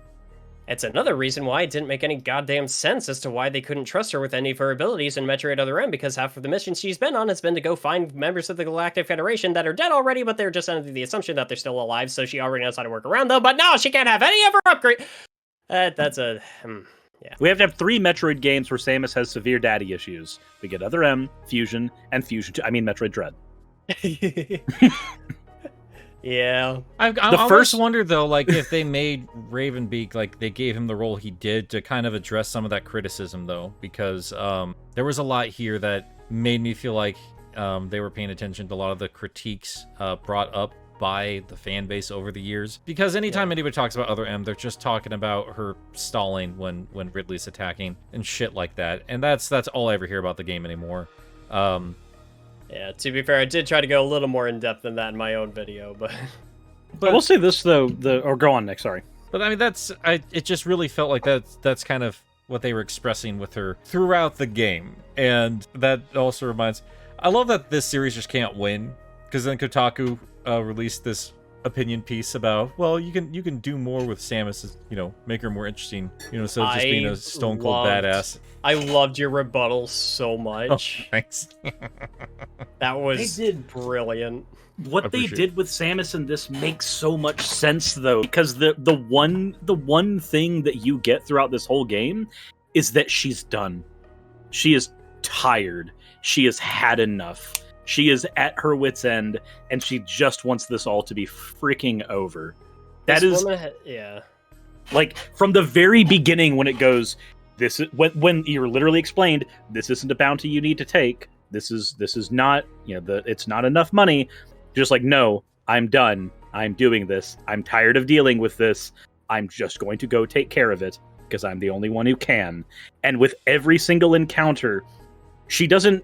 If you take how she acts in Other M or in the Prime series, how like triumphant she acts in a lot of her fights, and then you compare that to here, where she's just slowly walking up to something, like she's so tired of her day job at this point. She's brutal in this game too. Oh yeah, Yes. dude. Yeah. Like, I get the feeling that this is a person who has been through so much and is just ready to sit down and rest. They're ready to be done.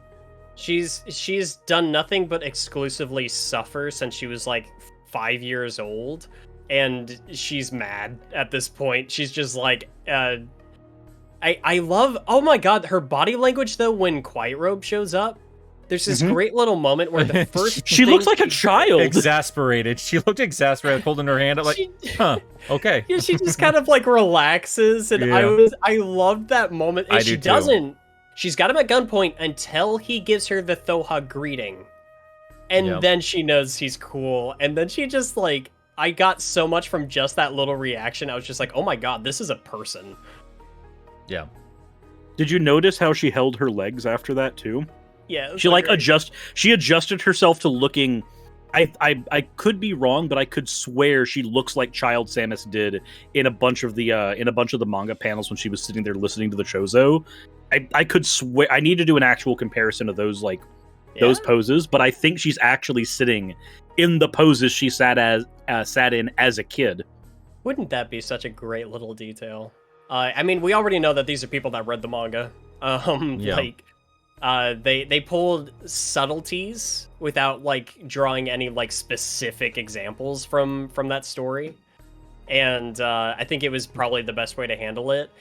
I think the thing I'm most pleased with Metroid Dread is that like it expands on everything without feeling like it's got enough there for the fans who've been really hardcore into catching up on a lot of the supplemental material, but you don't have to read that. It's self-contained enough where it feels like its own thing. It doesn't feel like you have to do homework to enjoy it. Yeah. Yep. That's just good storytelling for legacy games, though, isn't it? There's enough here to make it fun, regardless of when you jump in, but there's enough there subtly for people that are going to catch, if you're a long-term fan, and it's engaging enough that even if you're new to the chapter there, it's going to make you like a good comic book, right? Like you're going to be engaged in the legacy there. I mean, I didn't pick up, any of the DC comics in the middle of a reboot or New 52 or any of that shit. I just picked up a random graphic novel of Green Arrow, and just the history between all these characters made me want to go back and, absorb that history. And that I love that about legacy content is, again, that merger that, we touched upon with Zelda earlier. It's you can definitely see that generational passing of the torch, or at least that generational, everybody's working together in the kitchen to make the best thing they could possibly make for everybody. We've got old hats here trying to make the story as good as it can be, and we've got new people here who are just like, okay, but what about for those who don't? I think And it's they're more just- gameplay. I think it's the reverse, because I think there are people there that are new, that are more obsessive about the details of everything. Like, okay, but what happened then? Or what about this or that? I'm like, I don't know. I was just making a game back then. I don't know what to fucking tell you. Like, okay, well, what about this? Mhm. So, Well, that's actually an interesting thing to note, Nick, because like even some of the stuff that we got established later on in the manga came from surprising sources. Some Kami-Johnny was doing his video on, I believe it was Super Metroid, and he brought up an interesting detail. I didn't know about this. The entire idea of her being raised by the Chozo on planet Zebes, I always assumed was introduced in the manga. It was introduced in the Nintendo Power comic in America. oh, no kidding. Yeah. That's Yeah, interesting. even right down to her being infused with Chozo DNA. Nintendo Power American comic, which is not good, but like, wow, what a source for that stuff. Wow, it's like if you just take all these canons and merge it together and take great care of your series, it enriches the whole story a little bit. Oh man, oh no. Oh no. And we've gone all the way back to blue hedgehogs. Oh god, oh man, oh god, oh man.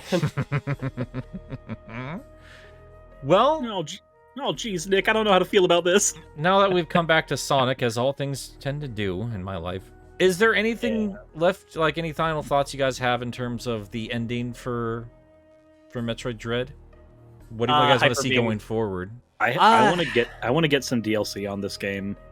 I want to see how I want DLC where Samus has to go to the Federation and explain. Not like I don't want it verbally, but like I want the implications of her having to explain what happened, and the Federation just having to go, well, do we put a bounty on your head now? See, that sounds more like a proper sequel to me, because like I hear DLC mixed in with an old school Metroid game, and like the hairs on the back of my neck just stand up like, ugh. I think it's because the ending felt so incomplete to me that's like I want. Oh really? I want more, and I did after Fusion too. I don't know if it's incomplete, but it left me wanting more because they doled it out so quickly in the two spots. I finally beat this boss. What boss? Oh, which one? The plant? The second one?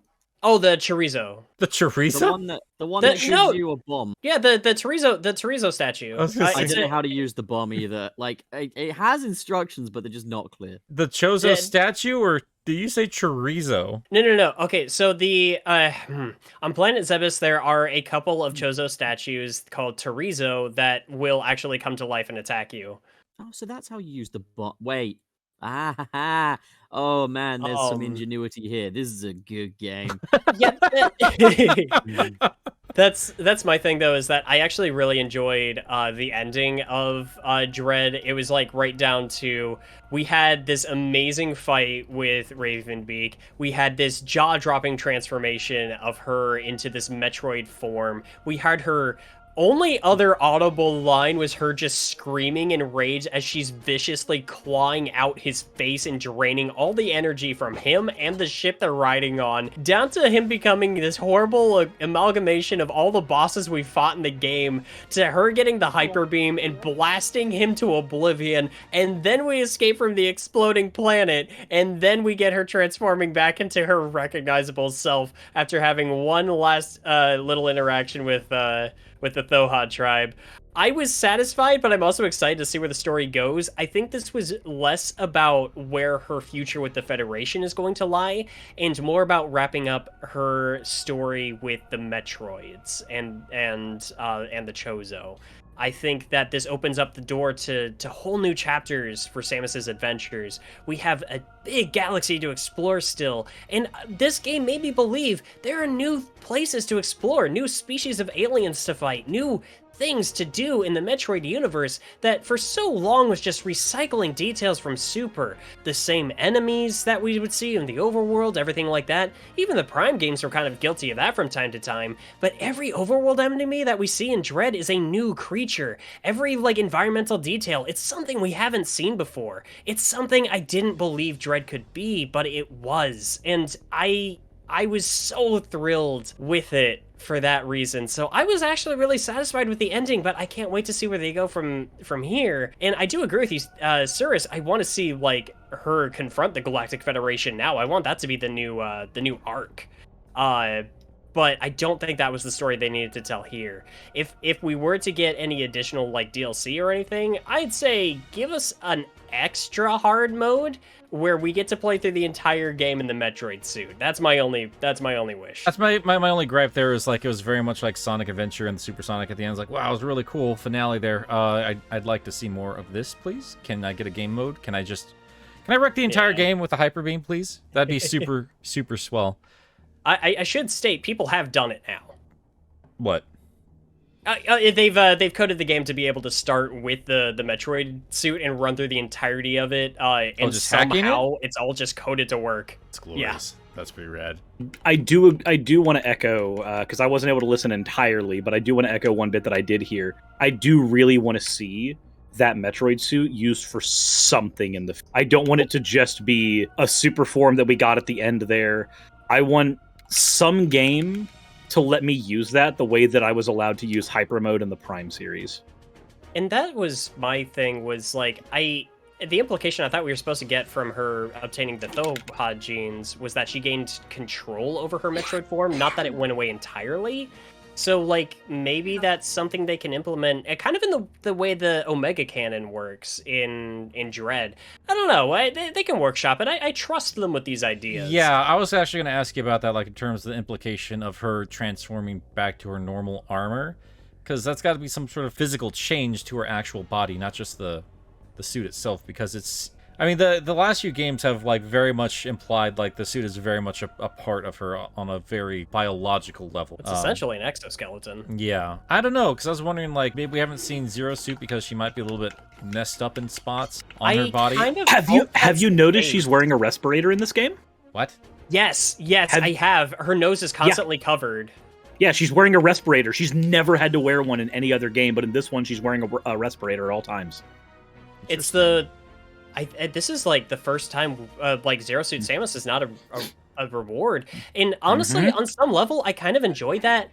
The thing I always got from Fusion was that they talk about how she's been changed on the biological level, and then like I like the little end game scenes you can get by like beating the game faster and collecting things, these little bonuses where you see like, oh, here's Samus in like everyday wear, she's out at the bar, like she's smiling and everything.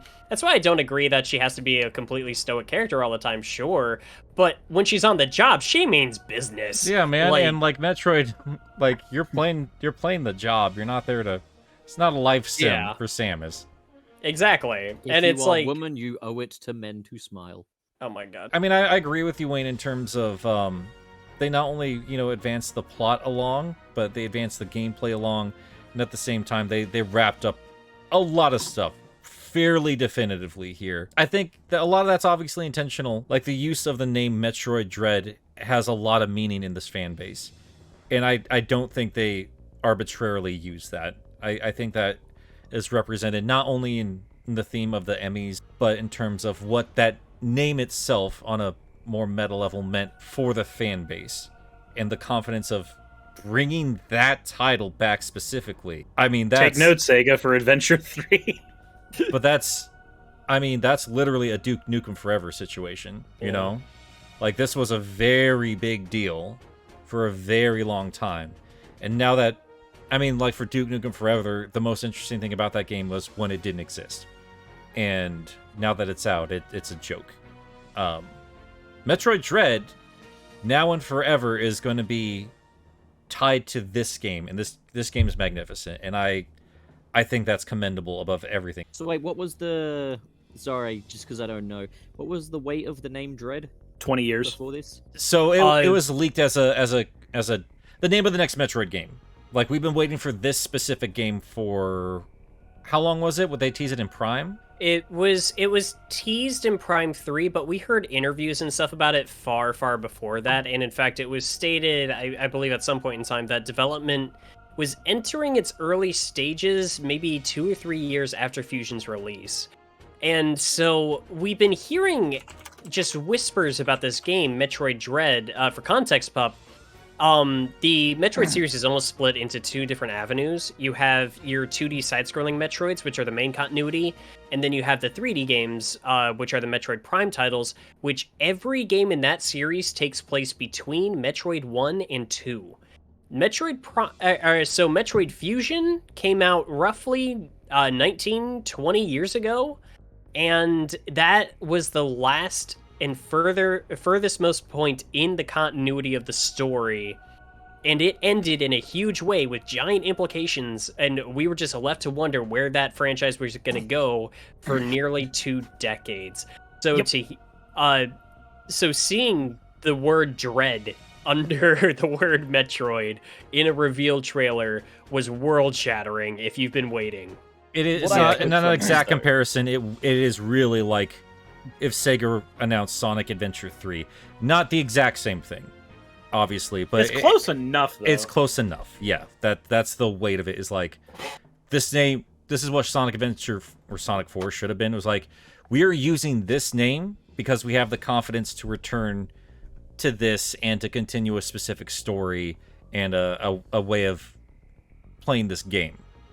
And what I yeah, do take from this is that there are 3D Metroid games, and you didn't recommend me one of them. That's because they play almost entirely differently. Yeah. Those are first-person exploration games. They're not as action-heavy, and they are long. They're long games. All 2D games are objectively bad. Oh my god. We're just trying to We're just trying to expand your horizons here, bro. That's all we're trying to do. No, it's cool. I'm actually quite enjoying Super Metroid. I'm glad. I'm trying to. I'm curious to hear, just because I've recommended Super Metroid to a few people, and there's usually a point where they kind of hit a roadblock, because it does get very vague, pup. Just a question: is this gonna end with me having my heart broken again? Yeah. Not Yes. Not on the same level. There is an emotional gut punch at the end, but it's not as hard as Klonoa. And you might actually need to anyone? explain. You might need it explained to you a little bit too. Oh yeah. Without context, it might not really mean the same. Am I gonna hate anyone in this game as much as I hate fucking Hugh Pow? No. You'll if you were to hate anybody, it would just be the villain. Yeah. Yeah, I think you're gonna. So You're not gonna like the monsters. Oh dear. you will. There are two people in the Metroid series that you will learn to hate at all times: Mother Brain and Ridley, and you will never stop hating them. They just Is there speak in anyone in the game, screeches. though, that I will hate, that the game doesn't intend for me to hate? Because I don't quite think that Klonoa wanted me to hate Hugh Pow. It did. It wanted to make you feel complex feelings. That's why that ending works as well as it does, because it is emotionally complex for what those characters initially looked to be. It doesn't help that they made him look like such a dickhead in his normal form. Yeah, Hubo was meant to be a we'll- morally ambiguous character. We'll wait for a spoiler cast for Klonoa after we get more into Klonoa, because unfortunately I have to get back to work on my colors video, and then so we can get to Klonoa properly here. But I think we've said just about everything we can say in terms of Metroid Dread and its ending, unless there's anything else I missed out on, guys. Well, I what can about think the of. news that Pontac and Graf will be writing for the next Metroid game? Ha! I'm gonna call the Galactic Federation Baldy McNosehair. Brainy Alien McEyeball alien face. I can't believe I've extincted another alien species like it's my job or something. Let me have a one-sided monologue about a knuckle sandwich with this giant monster. Ridley, you bite. Quite literally. So Please going stop to doing get that. your big beat down. To be fair, that's between me and the Aura unit. God. God. See you next mission, ladies and gentlemen. Toot toot, Metroid warriors, bounty hunters. You may leave. Die next mission. That is.